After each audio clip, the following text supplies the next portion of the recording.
All right, we're going to go ahead and get started, inshallah. أعوذ بالله من الشيطان الرجيم بسم الله الرحمن الرحيم الحمد لله رب العالمين والصلاة والسلام على سيدنا ونبينا وحبيب قلوبنا وشفيع ذنوبنا وطبيب نفوسنا أبي القاسم المصطفى محمد اللهم صل على محمد وآل محمد وعجل فرجهم وعلى أهل بيته الطيبين الطاهرين واللعنة الدائمة على أعدائهم أجمعين من الآن إلى قيام يوم الدين. Assalamu alaikum, dear brothers and sisters. I hope everyone is doing well, inshallah. And tonight we will continue with the tafsir of Suratul Haqqah. We had started the surah and we reached verses roughly around verse 30-32, in which Allah subhanahu wa ta'ala talked about the fate of the two groups of people on the Day of Judgment. So the Quran speaks of two categories on the Day of Judgment, and that people will come in these two categories. Either their book of deeds is given to them in their right hand, or their book of deeds is given to them in their left hand or behind their back. And these two latter groups seem to be the groups that are, so to speak in my words, that they're in trouble, they're wrongdoers. The Quran sometimes says that their book of deeds are given to their left hand. Sometimes it says that their book of deeds are given wara'a dhahrihi, behind his back. Now, of course, this does pose some questions, because we know that there are those who show up on the Day of Judgment. Initially, when they do the accounting for them, they're in trouble in the sense that there are deeds that they have done that are wrong, deeds that they never repented from, and they left this world. So they have some issues in their book of deeds, but fundamentally, or you should say finally, they end up in heaven. So we know that there are individuals like that. And so which group does this group fall into? Do they fall under the group of individuals who are given their book of deeds in their right hand, or do they fall under the other group? There is discussion amongst Mufassirin with regards to these individuals, yes? Which group would they fall under? There's a little bit of debate and dispute about this. So when the Quran says that there are these two categories, this does pose some questions for us.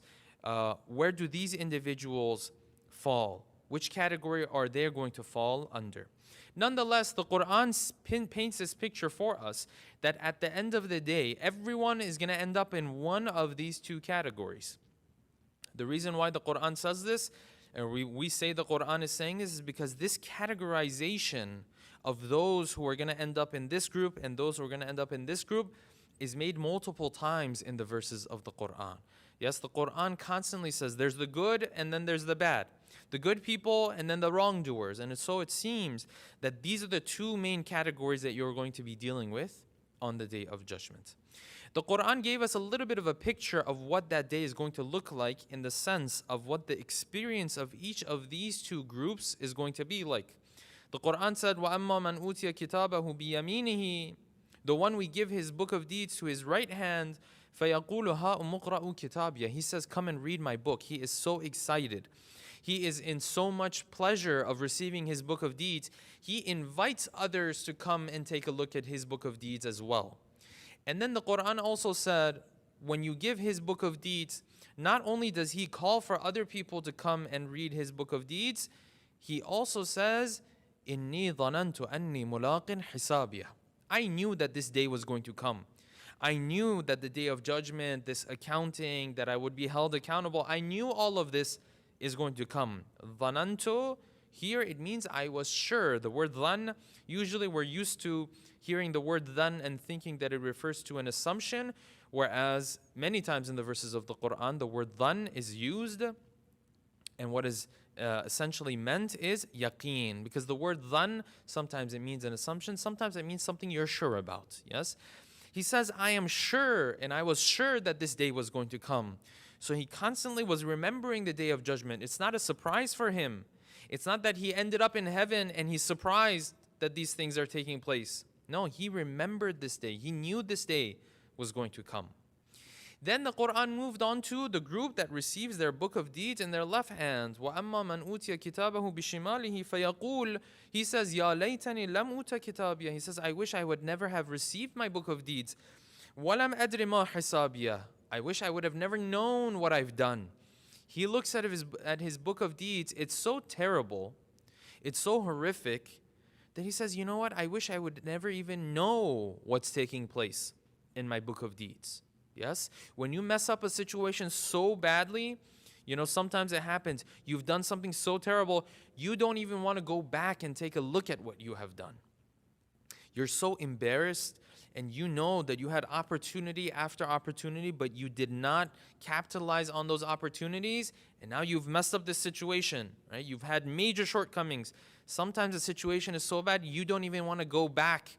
You don't even want someone to walk you through your mistakes. Yes, this is what this person is saying. وَلَمْ أَدْرِ مَا حِسَابِيَهْ, I wish I didn't even know what's in my book of deeds. يَا لَيْتَهَا كَانَتِ الْقَاضِيَةِ, I wish the first time they took my life was the end of everything.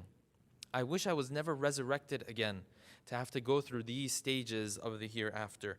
مَا أَغْنَى عَنِّي مَالِيَهْ, my wealth didn't do any good for me.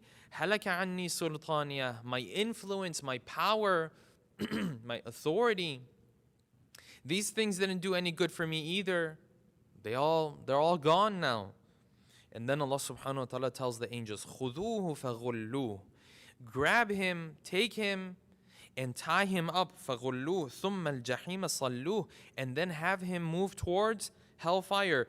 ثُمَّ فِي سِلْسِلَةٍ ذَرْعُهَا سَبْعُونَ ذِرَاءً فَاسْلُكُوهُ, and then chain him again with a chain that is سَبْعُونَ ذِرَاءً, the length of this chain is سَبْعُونَ ذِرَاءً.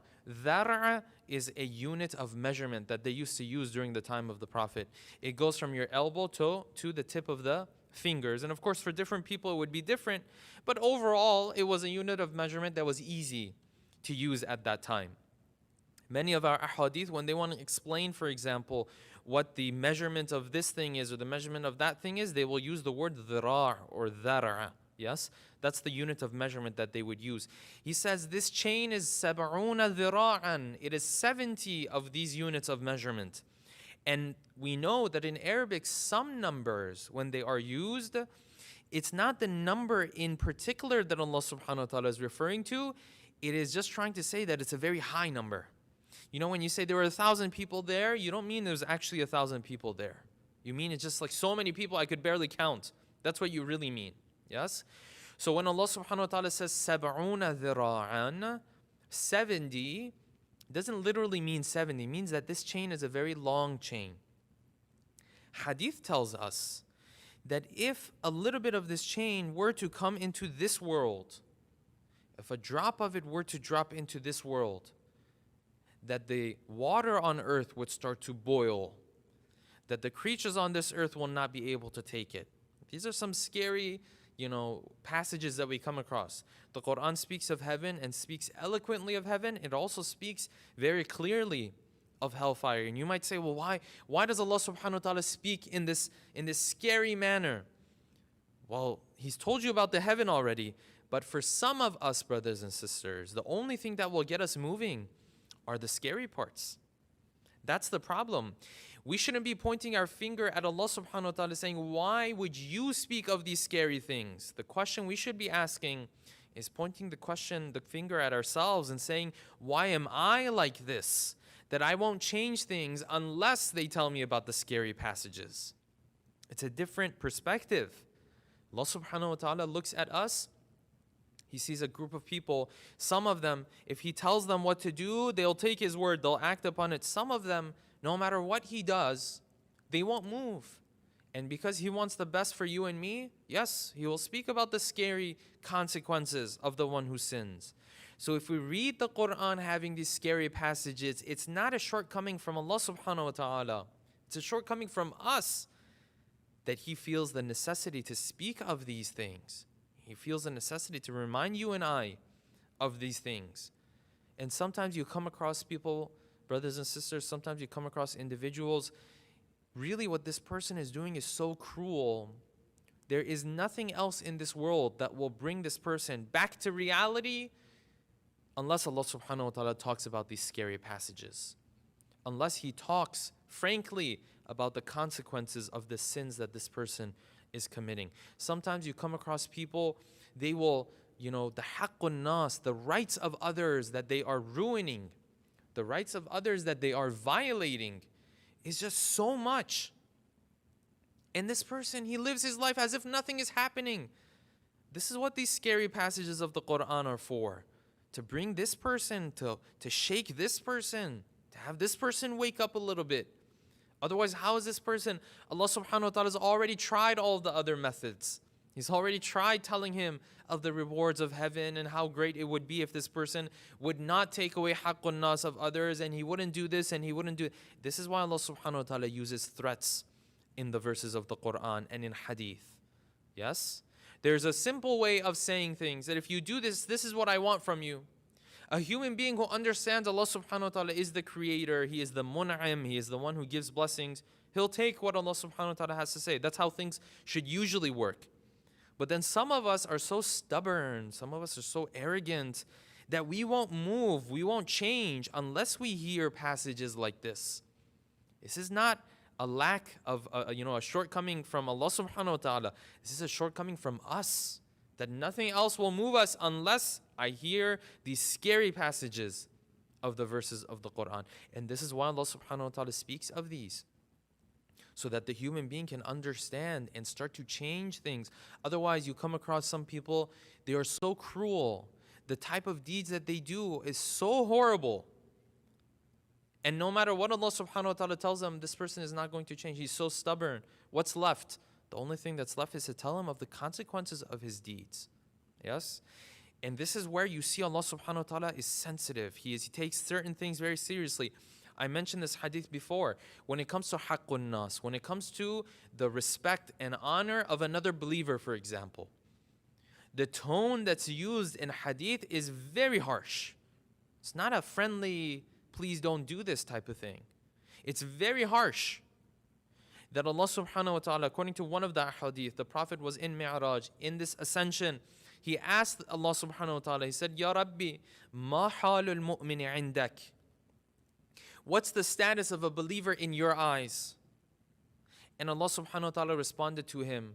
He said, the status of a believer in my eyes is so high that if anyone were to knowingly disrespect a close friend of mine, فَقَدْ بَارَزَنِي بِالْمُحَارَبَةِ.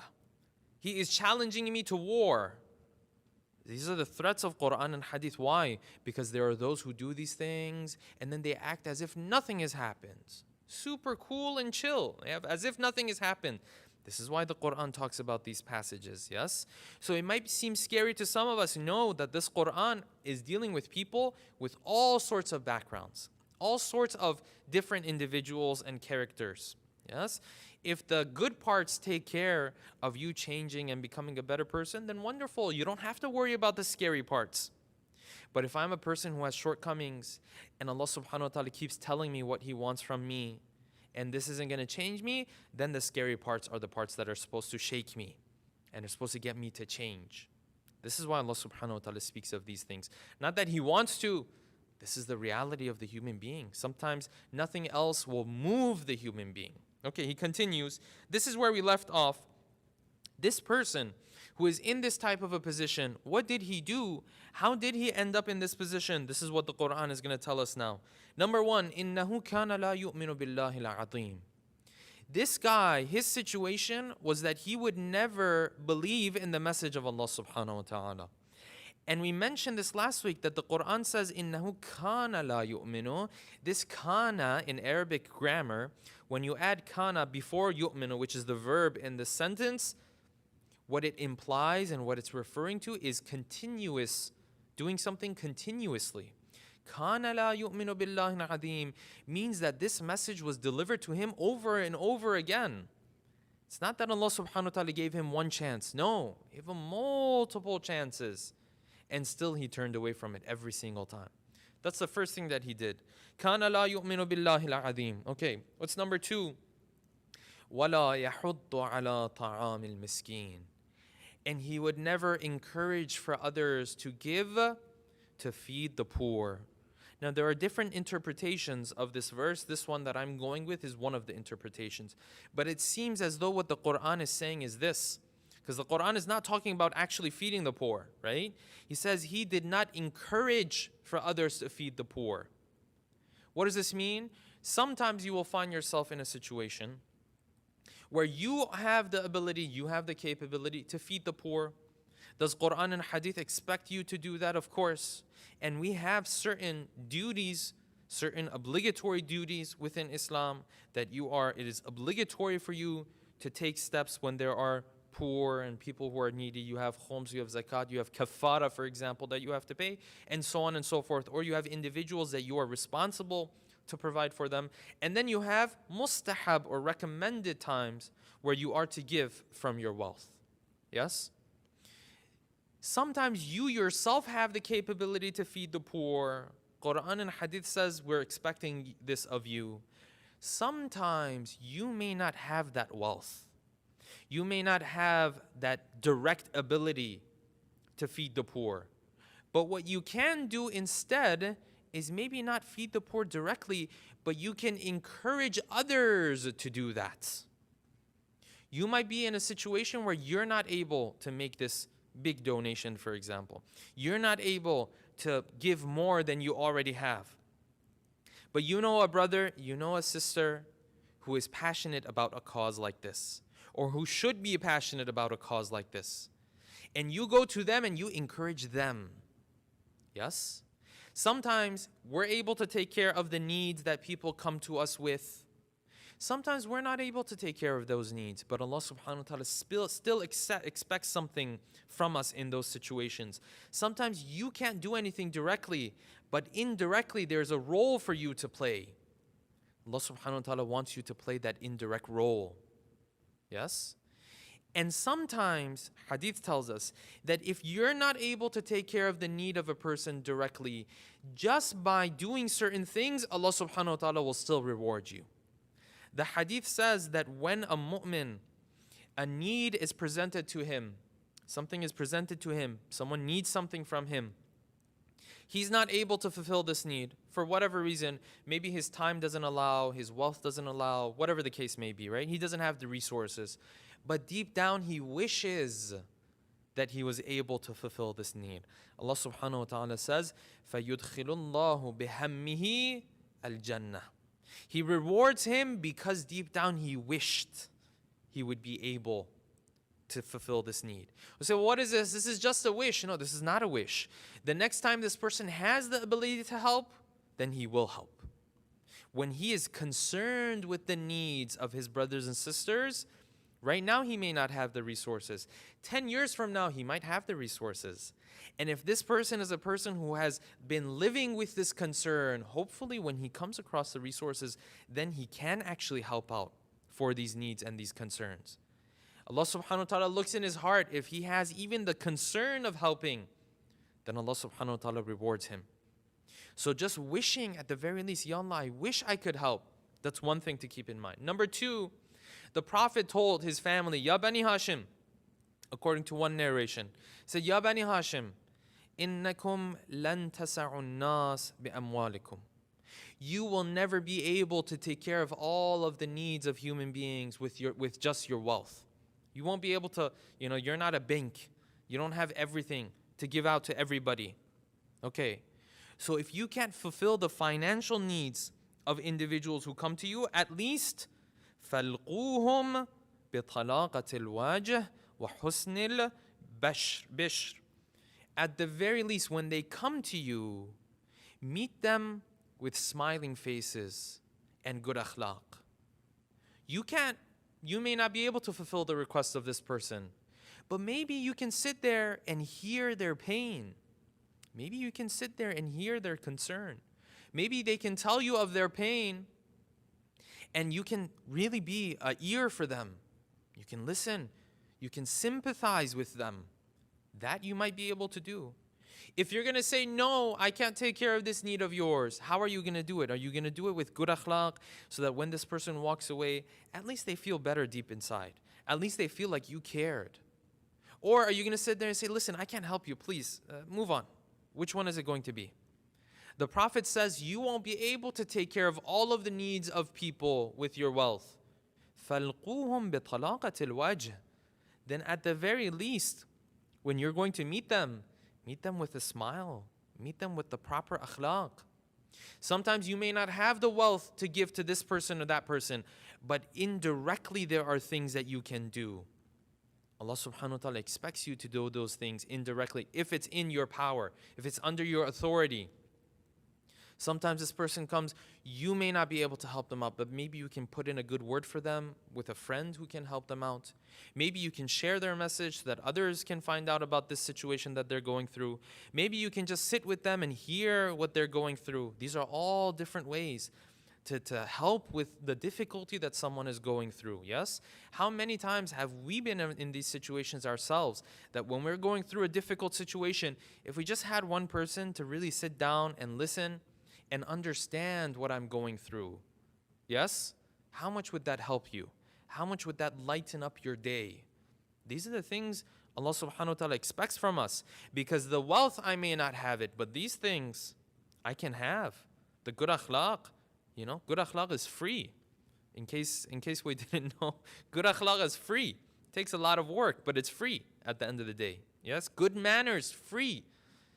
It says if you can't help with your wealth, then you can help with your smile. You can help with sitting and listening to what this person has to do, has to say. Our ulama, our scholars were like this, brothers and sisters. It's not like they were walking around and they had banks with them. Anyone who would come, they would be able to help. No, some they could help. Many others, they would just sit and listen to the difficulty that this person is going through. Yes? Sometimes they would look at their role. What are the other things that they can do? This applies to all of us. Of course, the story I'm going to share right now is from the life of a great scholar of ours, but apply this to your own life. What are the different situations that are presented to you where you may not be able to help directly, but indirectly there are things that you can do? You may not be able to lead a certain cause, but there might be other things you can do on the side to support this cause. Allah subhanahu wa ta'ala is looking at you, your skills, your capabilities, your resources, even if they may not be in the form of wealth. Maybe it's in the form of influence at times. I'll share this story with you. Imam Musa Sadr, who, we know he used to live in Lebanon, and then of course he was, kidnapped, and of course up until today we don't know where he is. And if you don't know much about him, please Google him and you'll learn more about him. Imam Musa Sadr. This is different from Shaheed Sadr of Iraq, right? He was from Lebanon. Imam Musa Sadr, who was an alim in Lebanon, has played a key role in the communities there. They say that he was living, and of course Lebanon, as we all know, has, it has a Shia population, a Muslim population, a Shia population, and of course a very large Christian population as well, and they live together. And he was, amongst the different places that he would go, he would travel to the city of Sur. It's a famous city in Lebanon, and he would, it was part of that community. And in that community, you had Muslims, some of them Shia, and of course you had Christians as well. Pay attention to what Imam Musa Sadr did with just his influence. This man didn't have some crazy wealth, for example. He had very limited resources, of course. One day he says, of course he never shares this, but this person shares this. This Christian man shares this about Imam Musa Sadr, right? And the interview with this person is still there. He says, I was a person, I had a shop. I used to sell ice cream shop, And I was, I started my business. It was difficult for me to get my business up and running, but finally I did it. And of course there was another person, and he was Muslim, and he also had an ice cream shop. And because I was doing a better job at things, naturally I was attracting more customers my way. And this Muslim man, who was also an owner of an ice cream shop, he didn't like what was happening. He didn't like the idea that I am here and I'm making money like this. And so he started to start some rumors that yes, you going to this Christian man, we don't even know, what his wealth is like. We don't know, maybe his food is najis. Yes, maybe the ice cream is something you're not even allowed to eat. Yes, started these rumors, and these rumors started to spread. And when these rumors started to spread, I found myself, the Christian man says, he says, I found myself in a situation where my ice cream shop is now, the business is being hurt. Why? Because this person doesn't like what I'm doing. He says, I didn't know what to do. All I could do is I came to Imam Musa Sadr. I said, I'm in this position.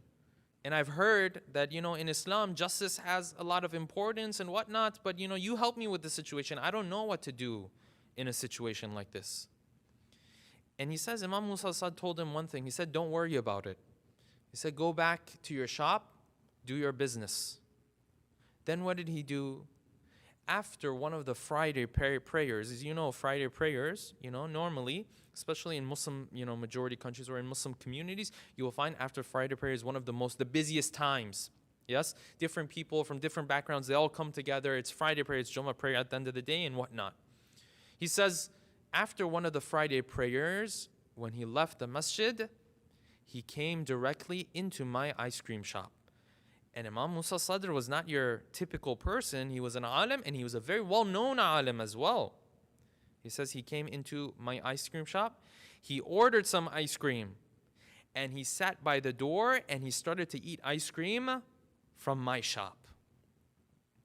And people walking by the store, they all thought to themselves, if Imam Musa Sadr is going to eat from this ice cream, then of course that means there's nothing wrong with it.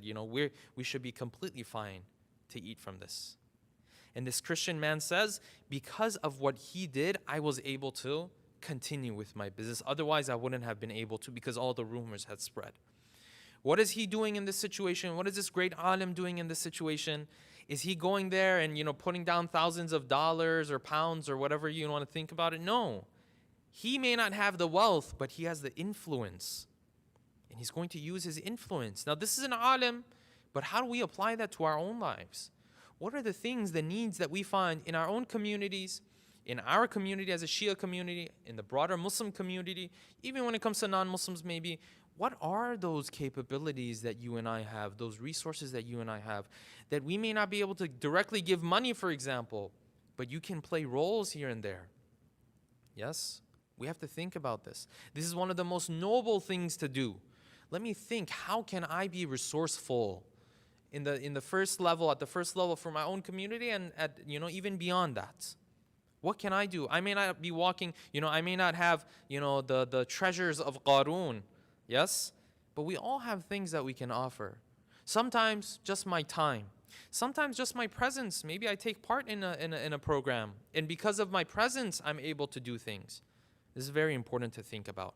So the verse says the problem with these guys was not that they weren't freed, they also would not even do anything else or anybody else to do that either. وَلَا يَحُضُّ عَلَى طَعَامِ الْمِسْكِينِ.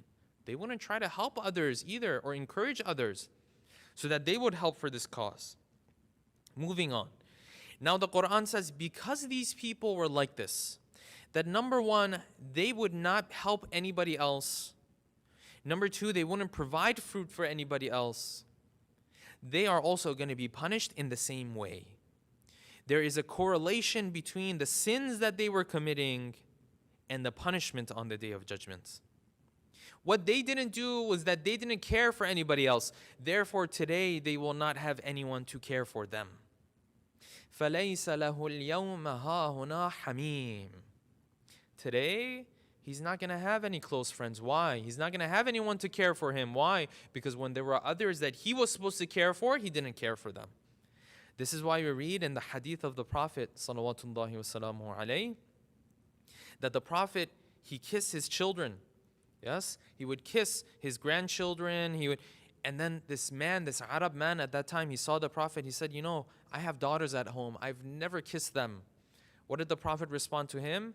He said, Man la yarham, la yurham. He says, if you're not merciful towards others, then the mercy of Allah subhanahu wa ta'ala is not going to come your way either. There is a direct correlation between what this person was doing in this world and the repercussions that he's going to have to deal with in the next world. You don't care for anybody, in that world there's going to be nobody to care for you either. Hamim, meaning a close friend, a friend who can worry about you, who's concerned about you. فَلَيْسَ لَهُ الْيَوْمَ هَاهُنَا حَمِيمٌ. There is no one to worry about him. There is no one to care about him. There is no one to do shafa'ah for him. Why? Because he didn't care about anybody in this world. That's number one. Number two, then the verses of the Quran continue. فَلَيْسَ لَهُ الْيَوْمَ هَاهُنَا حَمِيمٌ وَلَا طَعَامٌ. And he has nothing to consume إِلَّا مِنْ غِسْلِينَ. He has nothing to consume or to drink إِلَّا مِنْ غِسْلِينَ, except for polluted water. Yes? And there's details as to how this water is polluted. I don't want to go into all those details. But all we know is that the Quran speaks of this water that is polluted. You didn't give food to others, well, you're not going to have anything proper to eat either.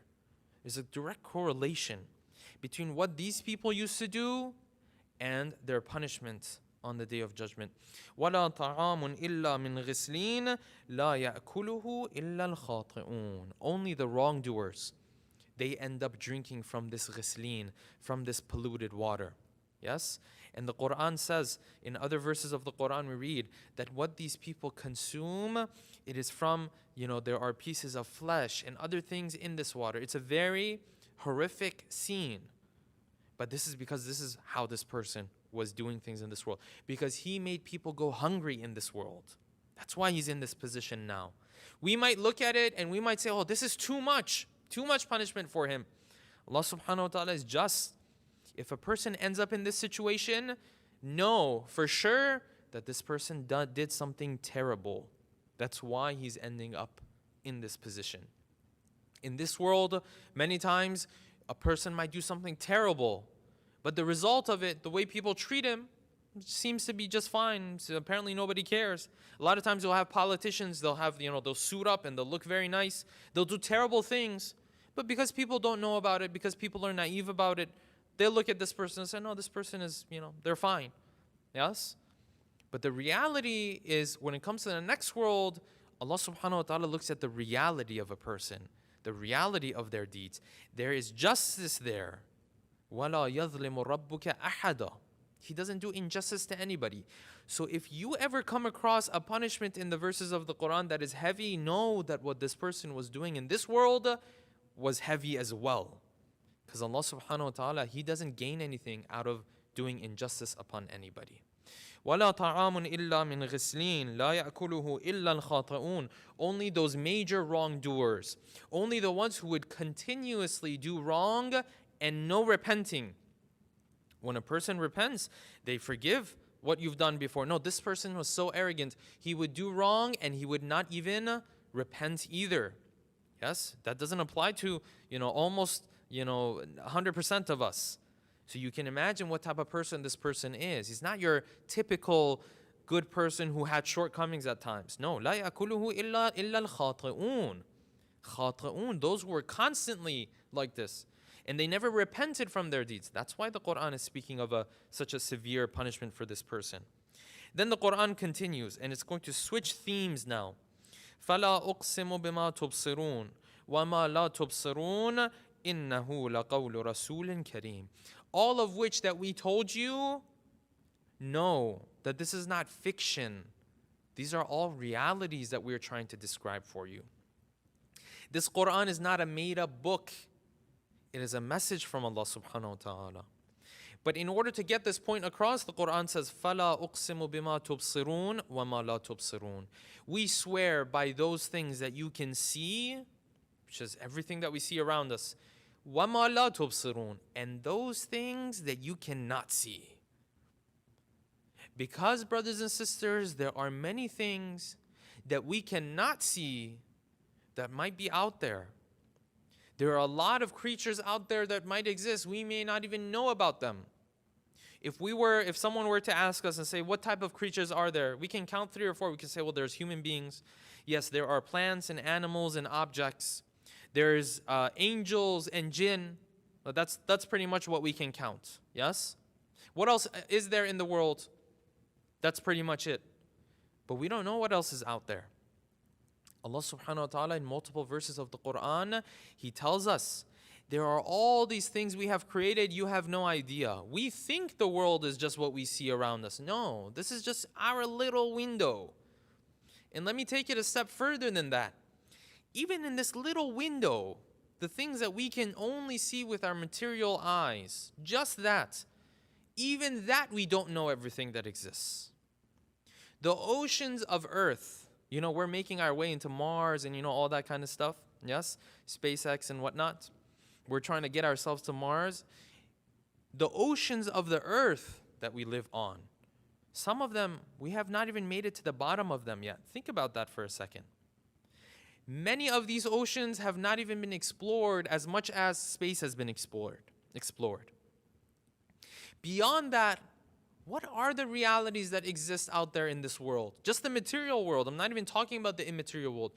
The answer is we don't even know. We don't know. What happens in a dark, these dark holes that we have running around? I forgot what they're called right now. Yes? Where it's so dark, whatever light you shed in there, it just dissolves. You don't even know what's happening in there. The reality is we don't know. And this is one of the issues and one of the problems that is raised with this theory of evolution. Because if evolution is going to explain how things developed, you have to be able to explore everything first and then come up with a theory that explains how everything came to be. But if you don't even know what's out there, and the reality is we don't even know what's out there, how can you come up with a theory that explains things that you haven't even studied yet? You're talking about this is how creatures go from being simple to complicated. But what about all those creatures you've never even studied?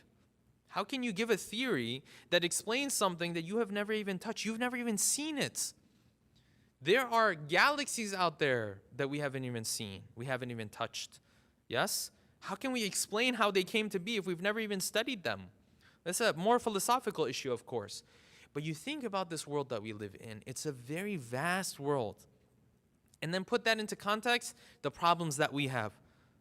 This huge, vast world, and then I'm, as a human being, I'm so worried about, the traffic that I'm stuck in, for example, or what this person said, or what that person said. And whereas I'm looking at this universe, how vast it is. This is the insignificance of the human being from a physical perspective, not a spiritual perspective. From a physical perspective, we are very insignificant. The Quran is telling us, listen, what you guys observe, that's part of what we've created. Then there are all these other creatures, وَمَا لَا تُبْصِرُونَ, and so many other things that you don't even know about.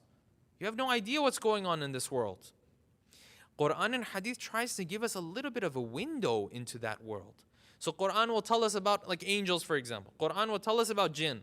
What else is out there? We don't know. The reality is that there could be thousands of other creatures out there that we have no idea what they're like, And Allah subhanahu wa ta'ala might feel like it's not even necessary for us to know. But what is necessary for us to know is that our knowledge is so limited.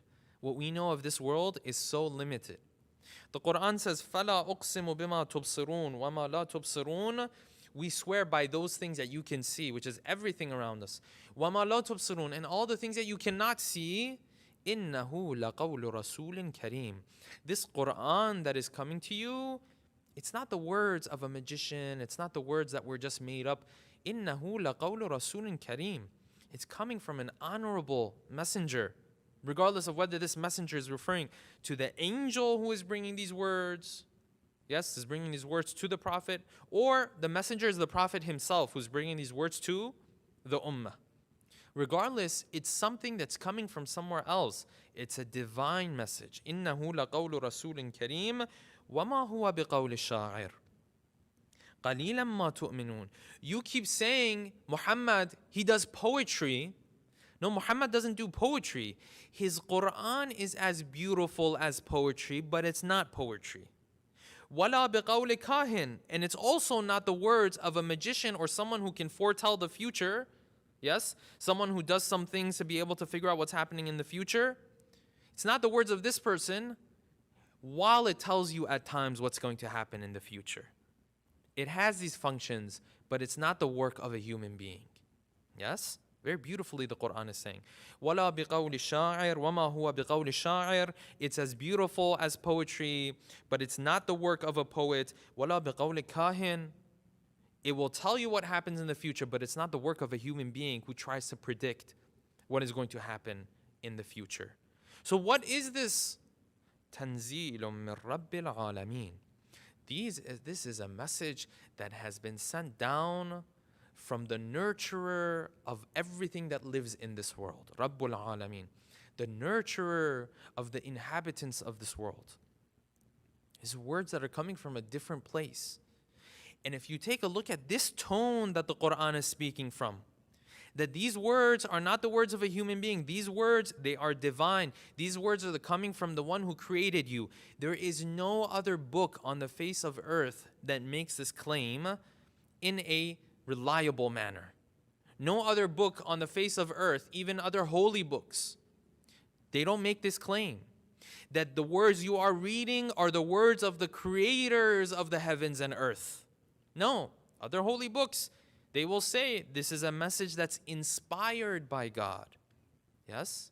But no other book on earth will you ever find outside of the Quran that says these are the words of God. The one who created you, the one who's running this whole show is speaking to you now. This is what makes the Quran special. And of course, the Quran has to be able to back it up, right? Just making that claim is easy. It's what being able to back it up. This is where the style of the Quran comes into play. And for those who are familiar with Arabic, you know the style of the Quran is unlike any other text you will ever come across. Because it's organized, but then it goes from one topic to another topic, from one theme to another theme, without making it confusing. At the same time, it doesn't contradict itself. At the same time, it's cohesive from the beginning to the end. This is not the work of a human being. Try writing a manual or a book over 23 years of your life. I promise you, the first chapter and the last chapter, it will look like there's 23 years of difference between the two. But look at the first verses of the Quran that were revealed upon the Prophet in Surah Al-Alaq. And then look at those final verses and surahs of the Quran that were revealed upon the Prophet. Amongst them, Surah Al-Ma'idah. Do you see a difference? Do you see a lack of cohesiveness in these verses of the Quran? No. It's not poetry, but it's as beautiful as poetry. It tells you some of the things that will happen in the future, but it's not the work of a human being who foretells the future. This is what the Quran says, what the Quran is. It has its own style. And for those who are familiar with Arabic and Arabic literature, you understand what I'm saying. Because the Quran is not like your textbook that starts from here and says, okay, point number one, there's one God and this God is like this. It's not like that. The content is mixed in with this beautiful literature. And the literature also does not start from A to Z. Any human being can do that as well. It's mixed up and it's merged into these verses that you have to go back and start to unlock with contemplation. And at the same time, as it's mixed up and the qiyamah pops up here, and your rights as a husband or wife pops up here, and haqqun nas pops up here, and different topics pop up different places. As much as it seems as it's unorganized, but at the same time it's organized, and at the same time it doesn't contradict itself. Which other book is there out there in the world that's like this? There is no other book that you will come across. Yes, many times we lump up the Quran with holy books. We say, yes, the Quran is a holy book like the other holy books. That's injustice that we're doing to the Quran.